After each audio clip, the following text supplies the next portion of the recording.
Bonjour YouTube, petite vidéo débrief donc de l'UFC de cette nuit 326 qui affrontait donc Max Holloway contre Charlie Dubronx Oliveira.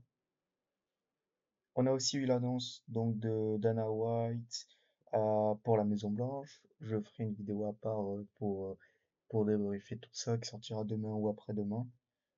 Là, on va débriefer voilà, cette UFC qui a été assez long, pas, pas spécialement très intéressant, on va pas se mentir.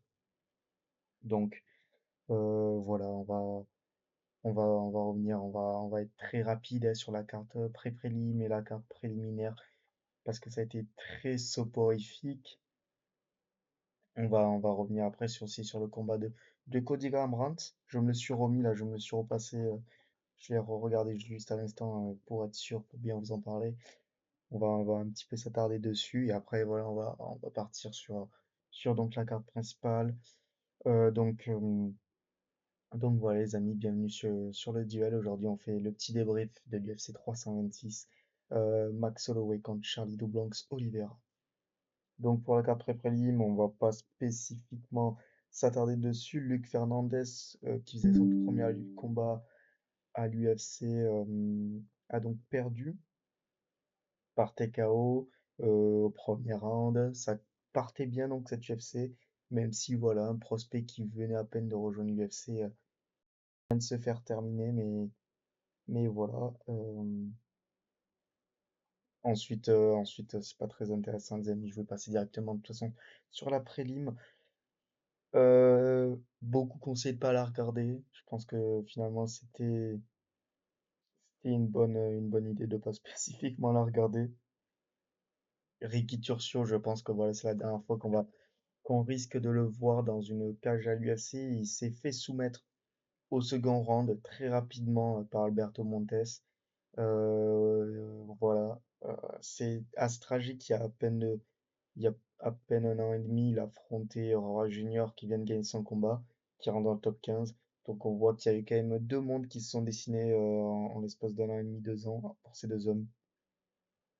Donc Turcio qui est américaine d'origine albanais, je crois que c'est ça, l'histoire là qui est sur sa troisième défaite d'affilée à l'UFC. Je vais aller vérifier rapidement. Mais je crois que c'est ça. Et à mon avis, voilà, ça va être la dernière fois. Et trois défaites d'affilée à l'UFC. Sans doute. Parce qu'ils font un contrat de trois combats au début. C'est ça l'histoire. Ils ont un contrat de trois combats. Alors Turcio était venu, il avait fait à l'époque, il avait perdu dans les Dana White Contenders. Ça, c'était il y a longtemps, c'était en 2016 ou 2017. Il avait fait Ultimate Fighter, ou il avait gagné Ultimate Fighter d'ailleurs. Et ensuite, voilà, il avait fait donc son contrat de trois combats, une victoire, une défaite. Il avait eu la France d'affronter Raul Roy Junior. Il s'est fait soumettre entre-temps, voilà, que des défaites. Donc bon, étant donné que c'est un gagnant d'Ultimate Fighter, peut-être que l'UFC vont le garder, mais voilà, assez compliqué, 32 ans. Ouais, on va voir ce que ça va être la suite pour lui à l'UFC, mais à mon avis, voilà, il a pas le niveau de l'UFC. Mais c'était même pas un combat si ouf que ça. Après, voilà, Dante Johnson a gagné. Il continue sur son 8-0, son invincibilité. On va voir ce que ça va lui donner à la suite. Combat, voilà, bon, une décision méritée, mais voilà, quand l'adversité va monter, ça risque d'être un peu plus compliqué pour lui. Et ensuite, donc, on a eu le Chao Long contre Cody Garbrandt. On va s'attarder un peu dessus, on va en parler. Euh, Combat assez bizarre, très très long et vraiment très bizarre. Vous connaissez mon amour pour Cody. Néanmoins, voilà, faut que je sois réaliste. Il perdait les deux premiers rounds. Alors, Chao Long qui essaie de faire un peu de spectacle avec du Cody Garbrandt. Bon, qui il affrontait un ancien champion qui était invaincu quand il est devenu champion. Donc voilà, il y avait un peu de chaud. C'était un bon combat en soi. Avant, faut se le dire, j'ai pas trouvé ça spécifiquement soporifique. Mais pardon, excusez-moi. Il avait donc perdu son dernier combat avant Gambrandt Chaolong. Donc voilà, je lui donnais les deux premiers rounds.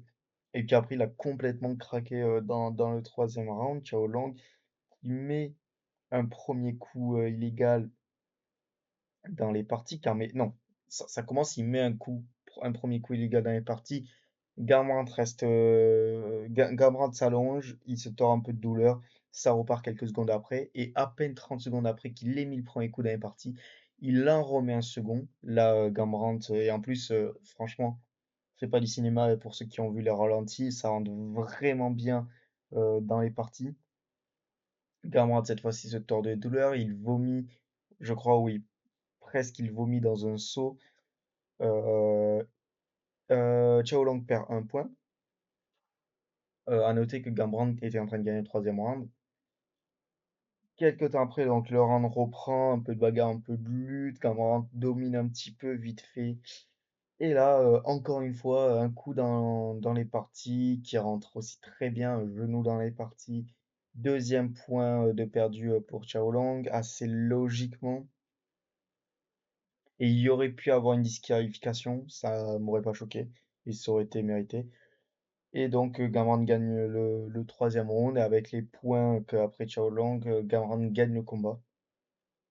Donc assez bizarre parce que oui, au point, Cody Gamrot perdrait normalement la décision. Maintenant, c'est totalement logique que cette victoire revienne à Gamrot, que Chao Long perde les deux points. En tout cas, ce combat va pas aider ni l'un ni l'autre à l'UFC. Ça c'est assez sûr, même si c'est une victoire pour Cody Garbrandt. Il se faisait dominer, c'était un combat assez bizarre, ça plaît pas spécialement à l'UFC. Chao Long, c'est c'est probable, surtout qu'on sait que depuis quand même quelques mois maintenant, l'UFC, eh ben, ils sont assez impartials, ils aiment bien virer dès que tu peux être viré. Et donc c'est possible que Chao Long soit viré de l'UFC juste après, soit cut de l'UFC juste après ce combat. Et voilà, donc à voir aussi ce que ça va être la suite pour Cody Garbrandt qui a quand même un peu de hype, qui, qui est un ancien champion, qui est vachement aimé du public. On sait que quand il avait enchaîné à l'époque de victoire contre Trevin Jones et comment il s'appelait? Je sais plus. Il avait eu la chance d'affronter Devinson Figueiredo qui était encore classé dans le top 5 à l'époque, même si c'était fait soumettre. Donc à voir ce que ça peut donner. Je pense pas qu'ils vont donner un top 15 directement à Cody Garbrandt, mais je serais pas choqué qu'ils lui en donnent un. Rob Font a perdu, c'est vrai. Pourquoi pas refaire un Cody Garbrandt, Rob Font 2, ça s'est terminé à décision la dernière fois quand il y avait eu ce combat. Je crois que c'était pendant le Covid, et en plus c'était un bon combat. Donc pourquoi pas. On va y revenir juste après que la défaite de Rob Font. Mais voilà, bon, on va pas. Je vais plus m'attarder sur le combat de Cody Garbrandt, sur cette carte préliminaire, parce que franchement, les gars, c'était assez long à regarder. Et voilà, on va débriefer très vite la carte principale de l'UFC 326, qui s'est donc ouvert sur deux très beaux combats. Le premier, c'était une revanche, c'était le deuxième combat entre Robocop, Grégory Rodriguez et donc Bruno Ferreira. Rodriguez qui est sur une très bonne dynamique, une meilleure que Ferreira. Il y avait eu leur combat, Ferreira avait mis KO au premier round, je crois, Robocop à l'époque, mais entre-temps, voilà, il y a eu un monde entre les deux qui s'est dessiné. Il y a eu des super combats de, de Robocop, même s'il y a cette défaite contre Jared Carbonier, il y a ce gros KO contre Jack Emerson, cette belle performance contre Roman Kepolov, et là ce gros KO au premier round, et voilà, ils se sont observés pendant 1 minute et Robocop a mis un super jab, un super coup et ça a éteint Bruno Ferreira. Le bonus est justifié. Voilà, Bruno Ferreira qui venait de sortir d'une victoire contre Marvin Vettori.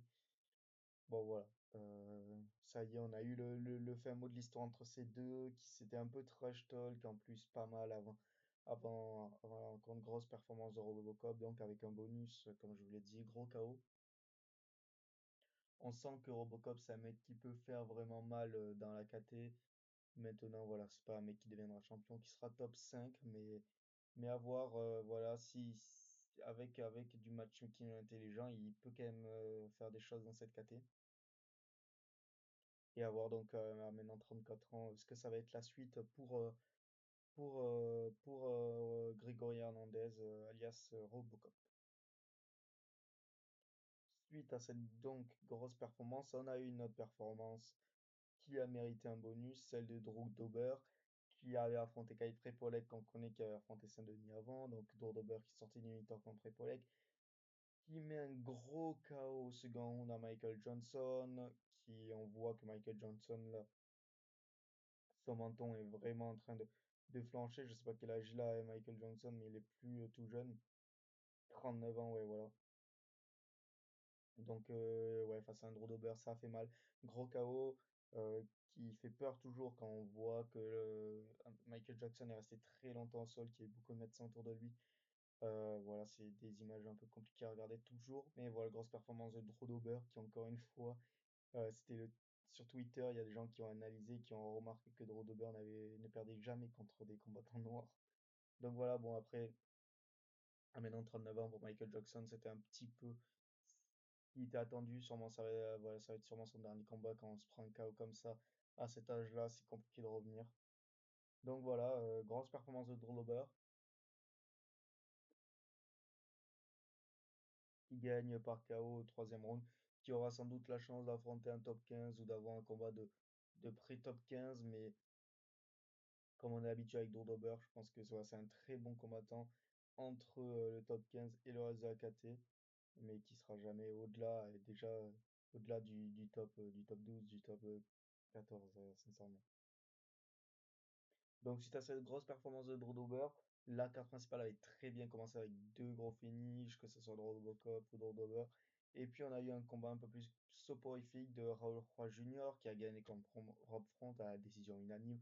Assez logique. Horace a fait du Horace, un peu plus compliqué en striking, mais voilà, au sol, je l'ai trouvé performant. Il a fait le taf du moins. Une petite victoire à décision. Voilà, maintenant, on est face à des adversaires d'un niveau plus élevé, maintenant qu'il va rentrer dans le top 15 en plus, ça risque d'être beaucoup plus compliqué pour Horace. On a commencé à avoir des limites face à Rob Front.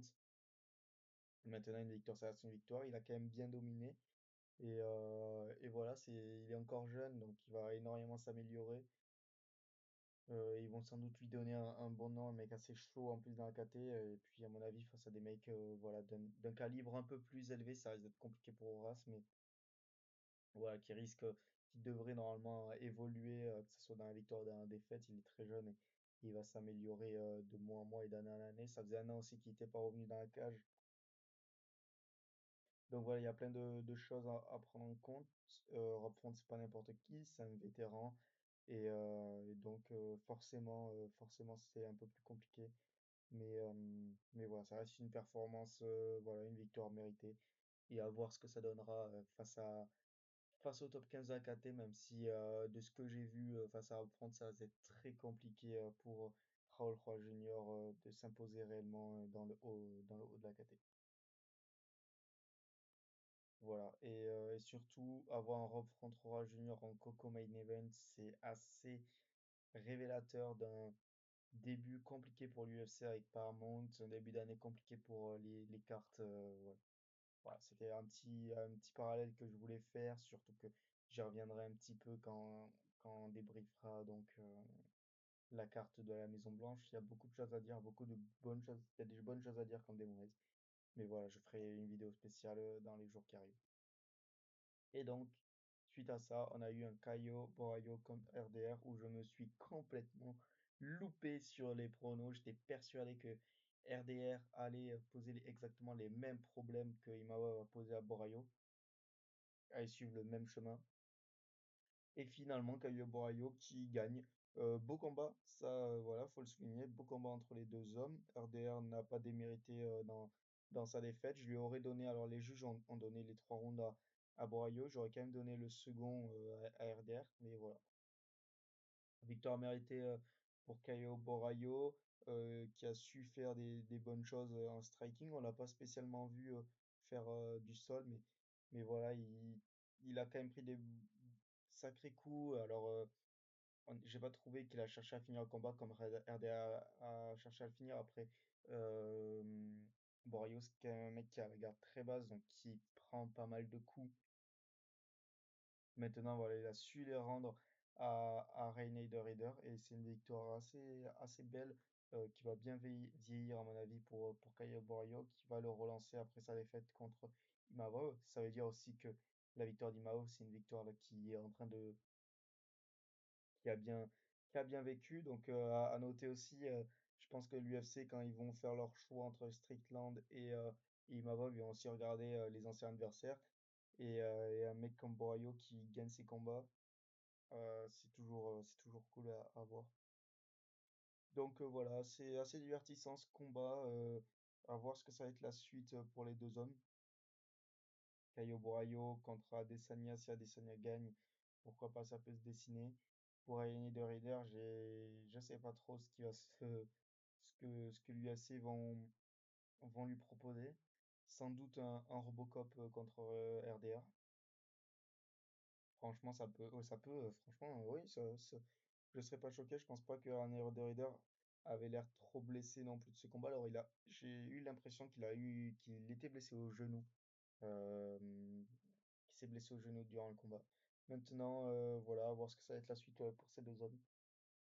Belle performance de Caio Borraio sur RDR. Il n'y a pas grand-chose à dire de plus pour le Néerlandais, voilà, qui est sur deux défaites d'affilée. Voilà. J'avais peur que son cardio pêche un peu comme face à Brandon Allen maintenant.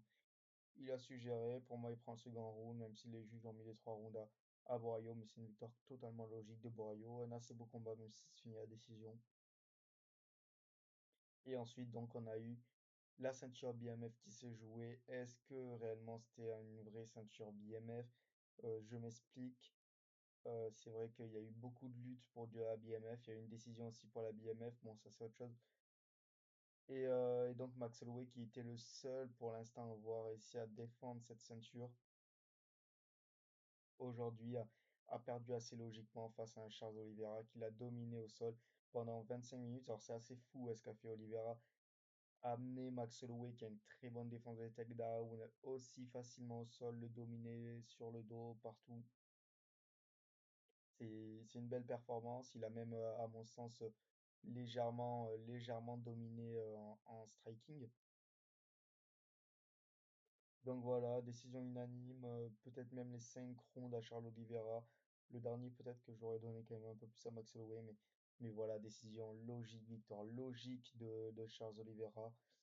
Pour un BMF, c'est vrai que c'est toujours un peu embêtant que ça soit comme ça que le BMF gagne. Maintenant, voilà, ça va faire un petit peu avancer les choses. Ça restait un beau combat, je pense. Bon, alors ceux qui aiment pas spécialement les phases de lutte et de grappling, on peut peut-être pas aimer, mais c'était la solution pour Charles Oliveira. Ce qu'il a fait, c'était très bien. Il est maintenant sur deux victoires d'affilée, des belles victoires. Il a la ceinture BMF en main. Il s'est fait call out par Conor the Notorious McGregor. Je pense que c'est ce qui va arriver. Je suis quasiment sûr maintenant que Conor va revenir. Et face à Charles Oliveira, ça m'étonnerait pas que ouais, c'est ce qui se passe. Les deux hommes se sont jamais affrontés, donc ça a du sens. J'aurais donc peur qu'on ait un Holloway Benoît Saint-Denis. Alors j'y reviendrai quand je parlerai de la Maison Blanche parce qu'on sait qu'il devait normalement avoir un Chandler contre Benoît Saint-Denis. Alors j'y reviendrai parce que bon, ce combat aurait aucun sens. Mais voilà, très grosse performance de Charles Oliveira qui pendant 5 rondes a fait exactement la même chose amené au sol, un takedown, Max Holloway. J'avais jamais vu Max Holloway se prendre des takedowns pareils. Après, voilà, il avait toujours eu quand même des matchmaking avantageux pour le spectacle et donc pas spécialement des gros grappleurs comme les Charles Oliveira. Maintenant, Charles est sur deux victoires d'affilée, que ce soit donc contre Max Holloway ou contre Mateusz Gamrot. Est-ce qu'il aura une chance au titre contre Topuria après que Topuria ait mis KO Justin Gaethje? Et donc, on verra un peu ce que ça va donner, sachant que voilà, la Maison Blanche a été annoncée, c'est Justin Gaethje en main event contre Ilia Topuria, c'est en juin, je crois, si ma mémoire est bonne. Donc, on a encore le temps, ouais, c'est dans un petit moment, on a encore le temps de qu'il se passe beaucoup de choses. Mais voilà, en fait, il n'y a pas spécialement beaucoup de choses à dire sur cette victoire, sur cette ceinture intérimaire. Pas cette ceinture intérimaire, cette ceinture BMF, pardon, mais victoire méritée pour Charles Oliveira. On verra maintenant si s'ils la font la défendre. Je pense que voilà, ils vont donner McGregor à Charles Oliveira pour la ceinture BMF. Et voilà, les amis. Donc, grosse performance de Charles Oliveira. Voilà, grosse performance de Caio Borraio. Gros KO de Rodriguez aussi. Et à suivre Rodriguez, je serais très intrigué de voir quel matchmaking l'UFC vont lui proposer maintenant. Et surtout qu'il est en train de gonfler en hype aux yeux du public. Voilà, la semaine prochaine, les amis, le week-end prochain, un petit UFC Fight Night qui n'a aucun sens avec un main event où c'est Josemen contre Kevin Velasquez. Bon, un peu nullissime. Mais on a un côté là-bas contre Marcy. Donc voilà, notre Français Marcy qui va revenir. Petrino qui revient. Bon, je ferai sans doute. Je sais pas si je ferai une preview. Ah, bah on a Bella Jockey. Bon, ok, ouais, je ferai une preview parce qu'il y a Bella Jockey et Omar Sy qui reviennent. Il y a Charles Johnson aussi. Bon, il y a quelque chose, il y a des trucs à dire. Il y a des trucs à dire et après voilà. Les amis, c'est à peu près tout ce que j'avais à vous dire. Dès demain ou après-demain, donc il y aura une petite vidéo sur les annonces de la White House, l'UFC à la Maison Blanche, et on va en revenir là, bien sûr. Voilà, j'en ai pas parlé, mais c'est Topuria contre Genji, il y a Gane contre Pereira, O'Malley qui revient, Bonica logiquement qui est sur cette carte, Michael Chandler contre Mauricio Ruffi, et c'est tout. Ah non, il y a Diego Lopez qui revient, voilà. Donc voilà, pour une petite carte assez spéciale. Mais voilà, les amis, on débriefera tout ça. Il y a des trucs à dire sur John Jones, il y a des trucs, bon, il y a plein de trucs. Donc on se retrouve dès demain ou après-demain pour parler des annonces de Dana White à l'UFC Maison Blanche, de Dana White et de Hunter Campbell. Donc voilà les amis, c'est tout pour moi. Petit podcast, petit débrief assez rapide. UFC voilà, qui était pas terrible. J'espère que vous avez passé un bon moment, mais en toute honnêteté, voilà, l'UFC 326 n'était pas si terrible que ça. Alors on s'y attendait un petit peu, mais voilà, c'est déçu, assez déçu. Donc les amis, voilà, à bientôt. On se retrouve très très vite cette semaine. Et voilà, portez-vous bien. Ciao tout le monde et au revoir. Voilà.